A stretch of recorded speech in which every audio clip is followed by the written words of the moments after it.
masasabi mo na nakaabot kayo ngayon sa WSB Finals? We are blessed na nakaabot kami ngayon dito. Kahit na tatlo lang kami, we will do our best to para manalo. Trying to do what everybody else doing, just cause everybody doing what they all do.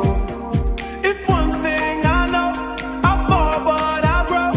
I'm walking down this road of mine, this road that I go home. So am I? Gusto lang kita tanungin, paano mo ba i-handle tong mga kids na to? Well, unang-una patience. And then always love for passion for dance. Kasi yun talaga yung nagda-drive sa akin na turuan sila at maging magaling kami. That's just how I feel. That's just how I feel. Trying to reach the things that I can't see. Am I tripping? Or having a vision?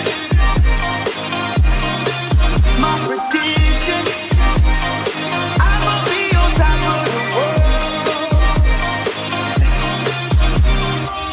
Okay, so anong pangalan ng team na nire-represent? We are Rise Up from Calabanga, Camarines Sur. Anong grupo ang nire-represent nyo? Extreme, you know na. Bars. So, sinong inspirasyon nyo para magpatuloy sa journey nyo? Yung senior po namin. Something for real.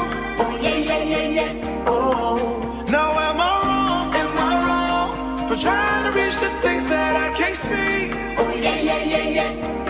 But that's just how I feel. Gaano ka ka-hyper pag nakakainom ka ng Royal?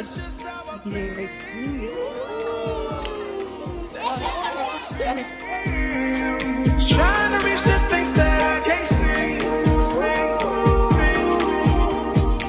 So sa mga bago pong sasali sa World Supremacy Battlegrounds, I encourage everyone to dance from the heart. Yun yung masasabi ko. Guys, dance from the heart and ang lupit, World Supremacy Battlegrounds. Thank you for having us here.